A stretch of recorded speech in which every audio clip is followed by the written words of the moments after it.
What the Pel is up, everybody? This is Pelicans Plus with Elliot Clough at Elliot Clough on Twitter. Before we get started, make sure you subscribe, like, comment, all that good stuff wherever you're listening or watching at this moment in time. And right now we're joined by Drew Hill of the Daily Memphian, correct? Yes, tough. That was good on the first try. Thank you. And Joe Mullinax. Oh, wow. I'm impressed. You're on a heater. On a freaking roll. Yeah. Joe Mullinax of the it's Bear Grizzly or Grizzly Bear Blues. Oh, you right lost there. The heater. Right you were almost on fire, NBA Jam style. Shooting 66% though. Well, that's a good start. Still pretty good.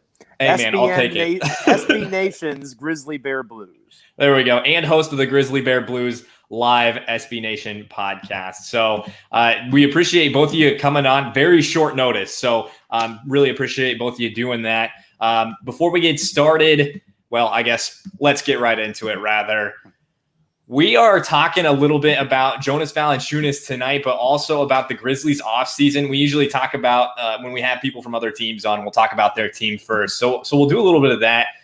Gentlemen, not only the trade with the Pelicans, but a lot has been going on for your team that you cover this offseason. Traded Jonas and the number 17 picks to the Pels for Steven Adams, Eric Bledsoe, and the number 10 pick. Swapped those second-round picks. Traded Bledsoe to the Clippers in exchange for Rajon Rondo, Daniel Oturu, Pat Beverly. You waived Rajon Rondo, traded Pat Beverly for Juancho Hernan-Gomez and Jarrett Culver, and then traded Hernan-Gomez for Carson Edwards, Chris Dunn, and a 2026 second-round pick. Rumors surrounding Dylan Brooks and Kyle Anderson for a little while there, them getting traded. What the hell are the Grizzlies doing? I cannot put it together. Drew, I will start with you first. You go ahead, sir. Oh, yeah. I mean, it's quantity, not quality right now. I mean, I think what they did was they identified what they want for the future. And I think that started with recognizing that if they're going to run a modern NBA offense with their coach, Taylor Jenkins, and their star player, Ja Morant, and hopefully second star, Jaren Jackson Jr., they recognized that they weren't going to do that through the post. Like down the line, if you're going to go from a good team to a great team, it's not going to be the vision that they have does not include, running the offense to the post. So they identified that Jonas Valanciunas is definitely, was one of the guys that they should probably move on from.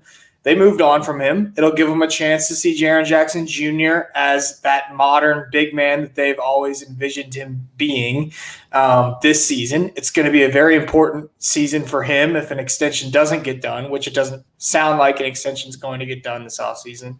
So all those things combined, you basically just took Jonas Valanciunas and you turned his contract and him into two smaller contracts, one with Steven Adams that you plan on using, and then Eric Bledsoe, I don't think they ever had plans on playing for the Grizzlies. And so you've just broken that contract up over and over and over again into deals that will expire at the end of this season and to deals that are more easily movable.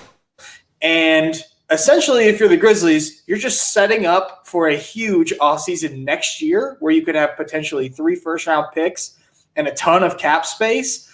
And, you're just taking the long road to get there at this point, just trading player after player and dividing, bigger pieces into smaller pieces that are more easily movable. But you start with the Jonas Valanciunas trade, and I understand why a lot of Grizzlies fans will be upset because he was a player that helped them get to the playoffs last season.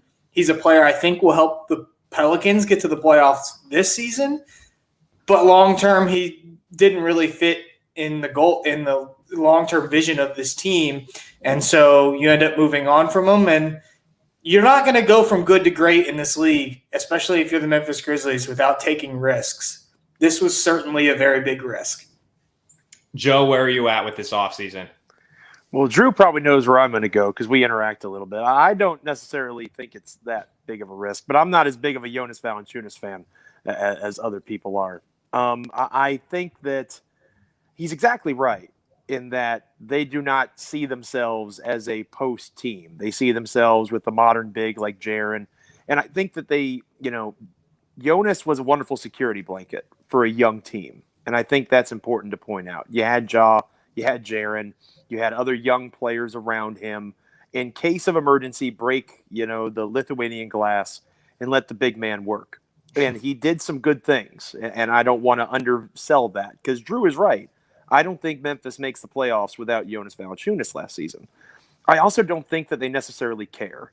And I don't mean that in a way that they are like being disrespectful to fans or anything along those lines. I think that they just understand that they are not going to be a title contender now.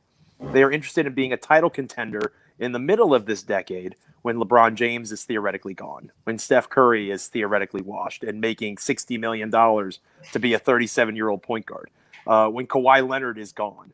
You have Luka Doncic, who's going to be a monster for the next 10 years. Zion Williamson, in theory, and the Pelicans are going to be around for a while.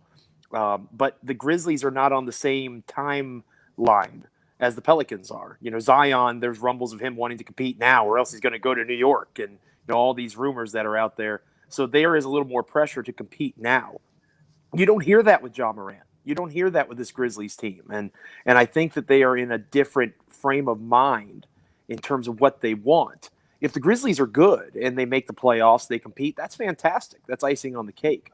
I don't think that they are actively pursuing that in terms of being willing to give up their long-term vision in exchange for being the 7 or 8 seed in the Western Conference. That's what I mean by they don't care. If they make the playoffs, they're thrilled and they want to do that.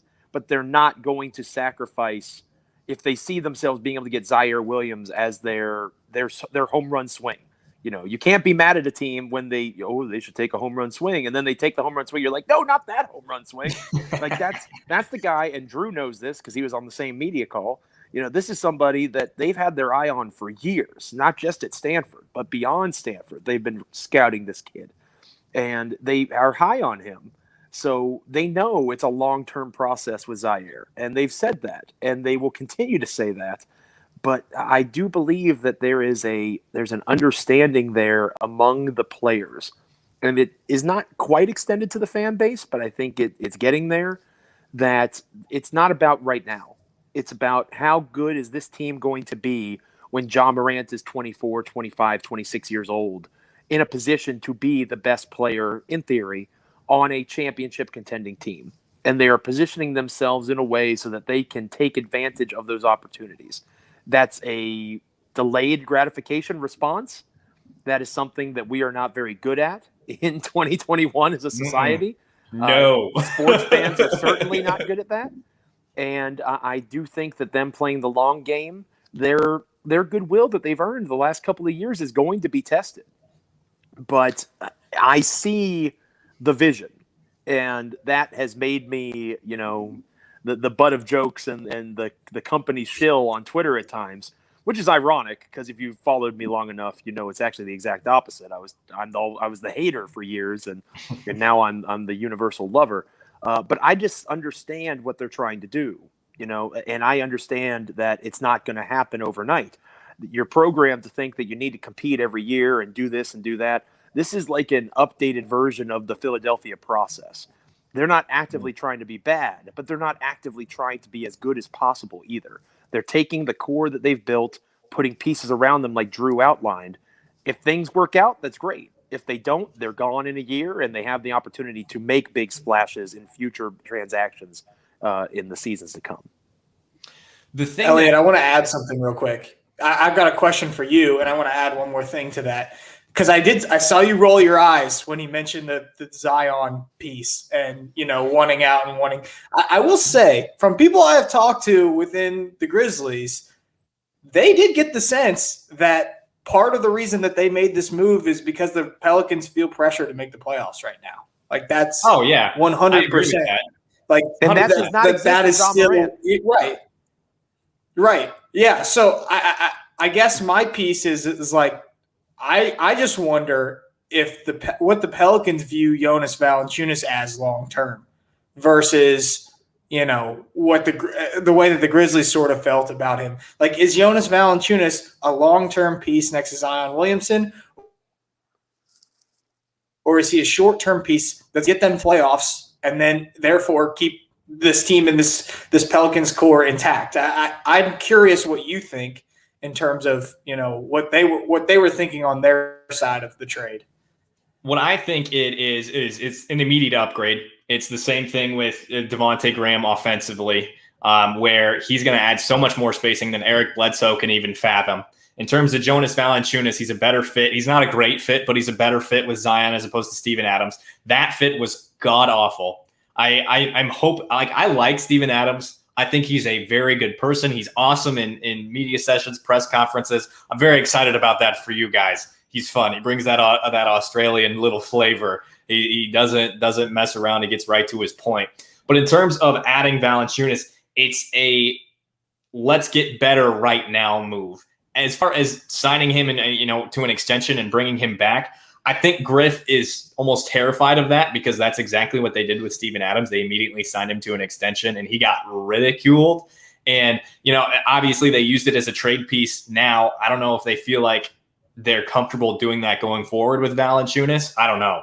But this is an immediate get better move. Defensively, they went away from defense this offseason. And who knows? Maybe the long-term vision is, we'll see what Valanciunas is this season. And if he's awesome, we can bring him back for 2 seasons on an extension and then ride the wave of Jackson Hayes. Because I don't know how much you guys got to see of Jackson last season, but he got a hell of a lot better really fast. Really fast. I mean, that athleticism is unreal. His fundamentals got so much better. There was a game where he went 3 for 3 from deep.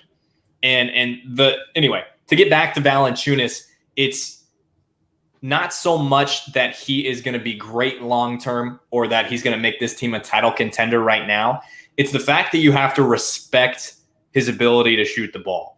He's not a great three-point shooter. I think he averaged like 1 3-point shot a game. You have to respect it more than Steven Adams, Joe. I see that look on your face. I think he's a shortcut to the playoffs. That's what I think I think he's a shortcut to the playoffs this year. And there's nothing wrong with that. Do not talk yourself into him as a floor spacer. You're going to be terribly disappointed. He wasn't that bad of a three-point shooter. Well, but he's not going to shoot it either. Like, that's my point. Like, he's going to work the block. He's very good at that. I want to reiterate that. Jonas Valanciunas is a very good post player. He's a better rim defender than even I give him credit for. But if you're expecting him to help space the floor for Zion, you are going to be disappointed because that is not where he does his best work. If you're concerned about floor spacing for Zion, you should just start Jackson Hayes and never have made this trade. But now that you're there, you have someone else who needs to be around the paint to be their most effective self. And that might work. It may not work. And it'll be interesting to see. I think the Pelicans fans are trying to talk themselves into him being a floor spacer, and that's not going to happen. Here's the thing is that I mean, look at his numbers. He shot less than a 3-point shot a game. And we're going to get into that obviously, but it's a hell of a lot more than Steven Adams. Offensively, he's a better fit to me than Steven Adams. He's a more skilled offensive player than Steven Adams. Exactly. I'm not disputing that. Right. That's what I'm getting at. And Steven Adams, like when he'd get the ball on the perimeter, the center could just chill in the lane.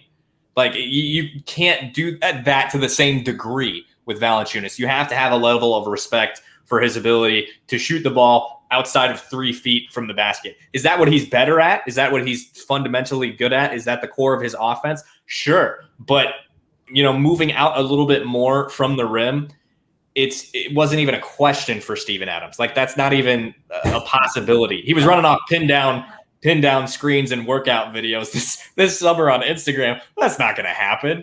It's just not. You know what I'm saying? Do you get what I'm saying here? I agree with Drew. Yeah, it's a shortcut to the playoffs. I agree with and there's nothing wrong with that. Sure. That's perfectly fine. If that's the goal, that's perfectly fine. If the Pelicans feel like they need to make the playoffs this year, I think they did get an upgrade, and I think he will help them get to the playoffs. And as I said earlier, I think the Pelicans will make the playoffs this year, or at least the play-in. And yeah, he's an upgrade. I don't hate it from the Pelicans' perspective. I just don't think that it's like a long-term play. I think both teams have very different visions here, with the direction that they're going in this trade. And the Pelicans' vision seems a little bit more short, which there's nothing wrong with, and the Grizzlies seems a little bit more, down the road, which, I mean, it's harder to sell down the road to the fans than it is let's upgrade at center and make the playoffs this year. The fans would probably prefer the latter in that situation. I think what the Pelicans were going for this last season, well, I think it's very clear what they were going for, was to do the long-term vision, but also win a little bit now, like the Grizzlies, maybe get that 7, 8, 9, 10 spot. And those fits were just so awful. They couldn't even get into the play-in. And I know the Western Conference is an absolute bloodbath. The 7, 8, 9, 10 spots were still, they were great games for the play-in. I love them. I think Grizzlies fans loved what they saw from the Grizzlies in the play-in and playoffs. Maybe not so much the playoffs, but when you're matched up with the number 1 seed, fair enough. So it's just, there's been a lot of overreaction to one way or another by this, front office group with the Alvin Gentry as the head coach. They fired him, swung one way to Stan Van Gundy, and they went from being a very offensive-centric team with very minimal defense other than Drew Holiday to swinging to get Steven Adams and getting Eric Bledsoe. And they were so bad that they've swung the other direction to get better offensively and win now and focus so much more on the win now to appease Zion as opposed to getting that long-term vision again.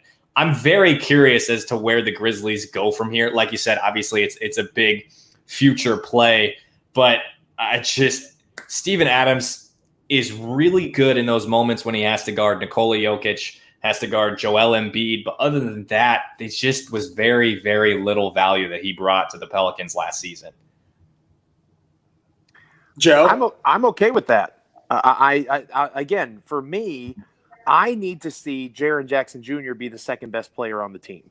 I don't need Jonas Valanciunas to be the second best player on the team. I don't need Dylan Brooks to be the second best player on the team, because the Grizzlies' goal is to be a championship contender in the long term. They talk about sustained success all the time. And you're not going to get that with Jonas Valanciunas as your second best player. You're just not. So did they take a step back in terms of Steven Adams being worse than Jonas Valanciunas?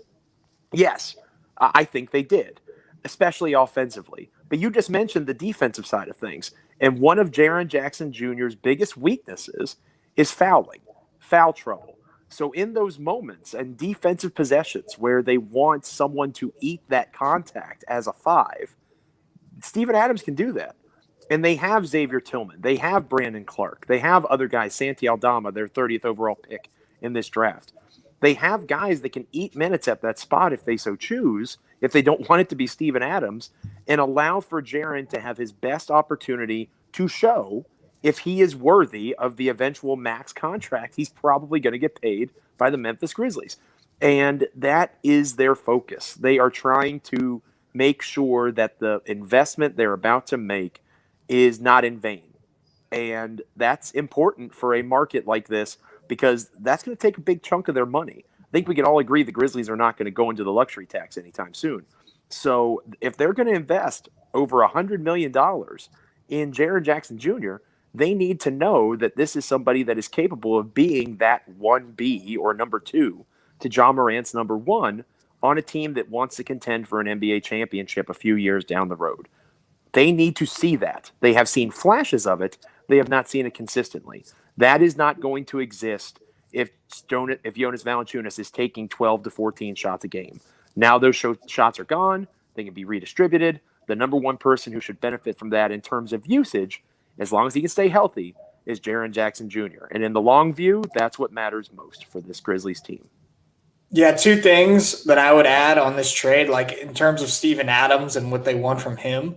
They're going to ask him to clean up Ja Morant misses and make layups. Like that's the extent of what he's going to be asked to do offensively.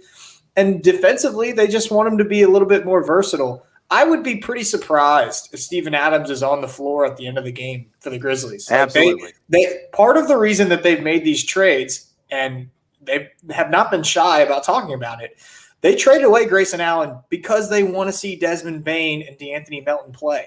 That's why they had no interest in bringing in Eric Bledsoe. I guess if you want to say point guards, Tyus Jones probably not safe right now and on the trade market, but we all know Ja's, going to be there. So they want to see these guys play. And as I mentioned before, and you just mentioned, Jaren's contract situation is fascinating.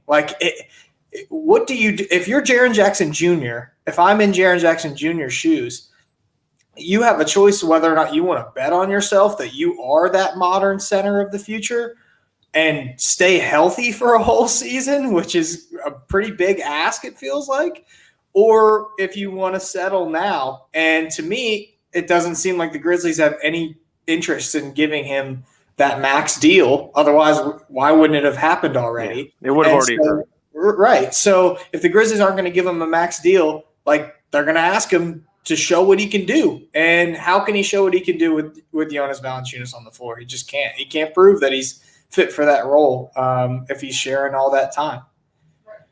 Now, to talk a little bit more about Jonas Valanciunas and the Pelicans, which, by the way, anybody who's listening, Facebook, Twitter, YouTube, drop a comment. Let us know what you think about the addition, what your questions are, and if you have any for us. So when we talk about Jonas offensively, or Jonas, I never know how to go about it. Jonas, what's the difference? Jonas. Okay, tomato, potato, right? So Jonas, is there? Let's say that the Pelicans ask him to, open that range for shooting a little bit more than what he did last year. Not drastically. They're not going to go out and ask him to, launch, 5 shots from 3, but at least a little bit more than he did last year. Do you think that he can do that? Do you think that's asking too much? Is he just done, evolving as a player? Joe, you go ahead. I think he's capable. I'm not going to say that he's not capable. He's a talented basketball player. My issue with Jonas is exactly what I said earlier. He has a ceiling as to how valuable he can be when it comes playoff time, because he does not have the ability physically to defend at a level necessary in terms of versatility, like Drew mentioned earlier, when it comes to Steven Adams. He does not have that capacity. At least he doesn't have it enough that the Grizzlies believed in him to do it consistently. And he didn't do it against the Jazz. Right. He didn't do it. Right. He struggled. Aside from that first game where he played pretty well, he struggled. And I think that for Jonas, Grizzlies fans saw Marc Gasol evolve into this great three-point shooter. That wasn't always a thing. So obviously Marc had that skill set, though. So is Jonas similar in that way, in that he can evolve his game? Maybe. But again, it comes down to, are you cutting off your nose to spite your face? Are you asking this guy to be something that he really isn't and forsaking what he is best at? He is best at being in and around the paint, being an efficient scorer, being a strong finisher at the rim. He is very good at those things. So could you get him to take one more 3 a game? Probably. Could he continue to shoot a decent percentage from 3 doing that? Maybe. But how much does that alter teams' game plans on Jonas Valanciunas? I think that, like I said earlier, if Pelicans fans are expecting him to come in and be this floor spacer that's going to open up their offense, I just don't see that happening. He's going to make their offense better because he is inherently a better offensive player than Steven Adams. But he's not going to do it in that particular way, or you're just not utilizing him most effectively. He's been in the NBA, 8 seasons now? Yeah, you can grow and evolve your game, but in terms of what his strengths are, he kind of is what he is. True. I think I'm a little higher on Jonas than Joe, but that's a fact. Yeah, but I agree with his take that you shouldn't expect him to be this awesome floor spacer for the Pelicans. But I just think in general, and he mentioned this, he just makes the team better because he's better than Steven Adams. He's going to make the team better. I don't think there's any doubt there. And if the goal is to ask him to take some more threes, I think, knowing Jonas and his type of personality, guy would have no problem shooting a few more threes a game. You're right. He makes a team better, but he's not the type of guy that's going to transform overnight or really transform your team. He's an upgrade, but he's not a completely different piece than Steven Adams. He is to some degree, but not by a lot. I think that it's, apples to apples here instead of apples to oranges. You just got a little bit more expensive apple in Jonas Valanciunas, and I think he'll make the team better. I just don't know if he's going to be shooting 5 threes a game and making 3 of them. Like it's just, I don't know. That just seems like a tough ask. Now, defensively, you mentioned it in that series against the Jazz. He was kind of exposed. Something that the Pelicans were really looking for this offseason that they didn't get unless Jackson Hayes becomes it or Trey Murphy fills the role of being a big, which I don't see yet. He's got to fill out that frame a little bit more. Is they needed a switchable big, and Jonas is not that. No, I've heard get prepared for a lot of drop coverage. That was from Chris Vernon on the mismatch. That's what we're getting? Drop coverage? Is it going to be a lot of that? Absolutely. 99%. I don't think you're going to get anything else. I do want to mention, by the way, Trey Murphy was my guy. I was very high on Trey Murphy through the draft process. I love that pick. I think he's going to be really good. Yeah, I just don't think that he's not going to play that role at all. Get prepared for a lot of drop coverage. That's what the Grizzlies decided to do with him last year. Joe, I think you asked about that quite a bit, at the beginning of the season especially. Probably because you were not in favor of it. I'll pass it to you on this one. This is your expertise. Well, expertise is a strong word. I asked Coach Jenkins about it a lot because I value versatility. And I'm just a lowly blogger. I'm fortunate to be on these calls, but I in my day job, I am a high school football coach. I'm a head football coach, and in my building of a team on a much smaller scale, I value versatility. And Jonas Valanciunas is not a versatile defender. He's just not. He can do drop coverage. Every once in a while, he showed flashes. Like the San Antonio game stands out in my mind in the play-in of him actually doing some switchable things and looking like he had capacity to do it. But clearly they were flashes in the pan. The Grizzlies coaching staff did not see him as a viable option in that way. And it was straight drop coverage. So again, if you expect him to be the defender that Steven Adams was, you're going to be disappointed because he's not. He's not going to be able to do that. Can he defend at the rim? Absolutely. He is good at that. And something that is left out of defensive conversations is the gathering of the defensive rebound, which is he's one of the very best in the NBA at. So I've gotten the reputation of a Jonas hater, which I talk about how good he is at various specific things, but there's not enough beyond that. He is very good at rebounding. He's very good at scoring in the block. He can do those things, and he will make the Pelicans better in that way. But there is a very distinct ceiling with what Jonas is going to give you. And if you're okay with making the playoffs in the first round and getting eliminated, then you're going to probably get that. I agree with Drew. When we do our preseason previews, I'm going to have the Pelicans in the playoffs. I think he's exactly right. They're going to lose in the first round because they don't have the capacity to go beyond what Jonas is capable of. And Jackson Hayes probably isn't ready yet. If he was ready, they wouldn't have made this trade, and they just would have started Jackson Hayes.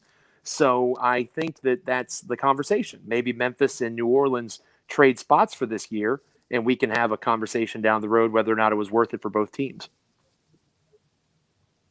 Yeah, sure. I think people are going to argue. Yeah. That's going to be that Grizzlies fans are not going to be happy if that happens. Like that's why when I say it's a risky trade for Memphis, I guess it's only risky through the eyes of a fan, but listen, Zach Kleiman will not be free of criticism if the Grizzlies and the Pelicans trade places this year, like you just mentioned.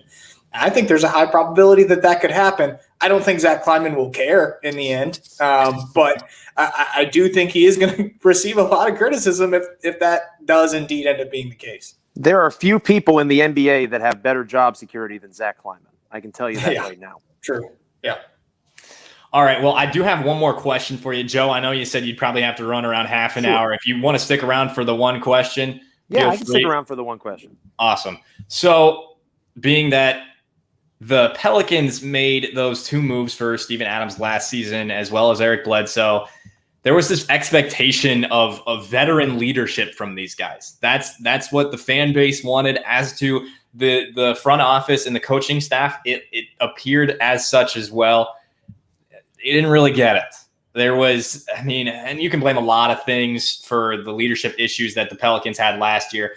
I'd probably put a lot of that on Stan Van Gundy. It was just bad. It was just bad.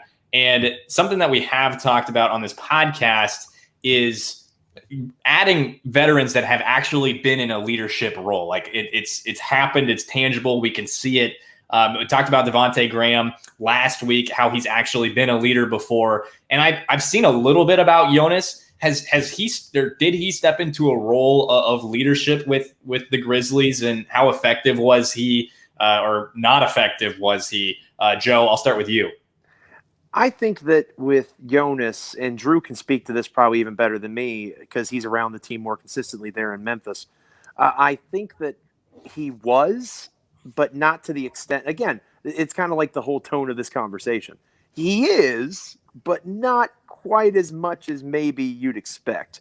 The Grizzlies are unique, though, in that they have Ja Morant and Jaren Jackson Jr., Dylan Brooks, who kind of define what it means to be a Grizzly in terms of that mentality.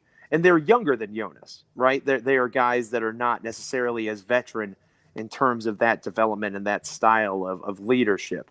So I do think that the team looked to him when things went wrong, and obviously that's leadership in and of itself, especially offensively. I believe that they valued him in terms of his experience. He was one of the leading experienced guys in terms of postseason play, and that he was asked about that pretty consistently. But again, he's not Ja, he's not Jaren, he's not Dylan. I think that he and Kyle are on similar planes, and again, Drew maybe would disagree with that. I think that their tone was valued, their presence was valued, but I don't know that it's a staggering loss. Like people, lost their minds when Jay Crowder was gone and talked about how good of a leader Jay Crowder was. I don't think it's that level of a loss in terms of how people perceive Jonas in terms of leadership. I would agree. Ja Morant is the leader of this team. That's right. Pretty obvious. Dylan Brooks is probably next, right after him, it feels like, at least. Jonas is on the court specifically late in games. Maybe. That you could arrive on that take that he's a leader because he is one of the guys when they need a bucket really bad, they'll give him the ball and he'll score, and he can kind of settle the team down in that sense. But he's not the guy in the huddle settling the team down or tweaking the game plan or anything like that. That's always Ja. It feels like it's almost always Ja. He's the true leader of the team. I also think that what's great about Jonas is that he's not a guy that's going to stir anything up. At least you don't have to worry about that, Like he's been around NBA teams. He's been around playoff teams. He knows how to interact with his teammates. He's generally well-liked. He's not the leader of the team, but I think he sort of fits the personality. It's interesting because Stan Van Gundy, I actually have a Stan Van Gundy story. I'll tell it real quick. I was in the bubble. I was at the bubble. And Stan Van Gundy, when he was the announcer, was on the bus in front of me. And I was doing a story about the scene of what the bubble looked like. This is the first game. I went to the Pelicans and Clippers game. I think that was the first one that I went to. And Stan was talking with Ian Eagle the whole ride there. And when I got off the bus, I went up to him and I didn't even ask him for an interview. I just said, "Hey, do you mind if I quote you what you and Ian were talking about on the bus?" And he totally blew me off. He completely blew me off. And I was like, Stan Van Gundy. Because Ian Eagle was super nice. And he said yes to the whole thing. Stan Van Gundy, he blew me off. And so I've held it against Stan Van Gundy a little bit. But he blew me off in that moment. I'm not going to lie. But no, Stan Van Gundy seems to have a personality that is a little bit more standoffish than a guy like Jonas Valanciunas, you know? Like Jonas Valanciunas doesn't bug anybody. And I think you're going to like him. He's sneaky funny too. Just like Steven Adams. Steven Adams isn't even sneaky funny. He's just funny. Jonas Valanciunas is pretty sneaky funny. Like people will like him in the locker room for sure. Agreed. To react to that story, Ian Eagle strikes me as a dude who's just nice all the time. So I'm very glad to hear that. And it surprises me that SVG was like that, because with the media post game, he's just, you can't get him to stop talking. So, wow. Maybe he was locked in before the game or something. This was before the game happened. This was like walking in and, everybody had their masks on. That was like peak pandemic. But yeah, no, I mean, he wasn't rude, but he wasn't like Ian Eagle. And I was like, kind of bummed because I don't know if he thought I'm always the youngest of everybody that's there. I don't know if he thought I was just some kid that was like working there or what the deal was. But yeah, no, he blew me off. I still, to this day, I have not forgotten that. Cold-blooded. To wrap it all up, before we let you guys go, the vibe that I get in reference to Jonas is he's good, but that's just kind of the vibe that I've got from this conversation. Do you think I wrapped that up well? Maybe for Joe. That's Joe's take. He's a good regular season basketball player. He is going to help the Pelicans make the playoffs. I believe that is 100% accurate. That will be my prediction. I think they'll wind up being the 8 seed. I can see the Grizzlies being the 9 or the 10 and falling out of the play-in after losing to someone like the Pelicans, and Grizzlies fans screaming about how Kleiman and Jenkins and everybody's wrong. That's how I could see this playing out. I think they're wrong because, again, I think that they understand that all of this is going to happen. Like, none of this is going to be a surprise to them. They don't care. And fans don't want to hear that. That's not saying that they're tanking like the Sixers back in the day, but they just don't care if they make the playoffs this year as long as they compete, as long as they continue to get better at what they want to do, and as long as they continue to gain data, collecting data, which we'll probably hear more about, in terms of, Jaren Jackson Jr. and how he fits along all these guys, and is DeAnthony Melton the long-term piece, Desmond Bane, who's going to start at the 2 is going to be a major question for the Grizzlies, I think. So you have a lot of that stuff that they're focusing on. If they make the playoffs, that's fine, but that's not their immediate goal because they don't have a star, no offense, that is pushing them to have that short-term gain to go off of their journey, off of their path. I think Ja Morant is bought into what the Grizzlies are trying to do. Again, Drew might have more insight into that than me, but just from the outside, I think Ja Morant's bought in. I think this young core is bought in because they're helping build it. Maybe that doesn't exist in New Orleans yet, and that's part of the tension. But I don't think that they're in a rush to try to move up in the Western Conference standings. They're more concerned about being at the top of them a few years from now. Yeah, I want to be very clear. I don't mean this as a shot at the Pelicans at all. I think it to a degree it is smart. I think this trade will be successful for them because their goal is in the short term.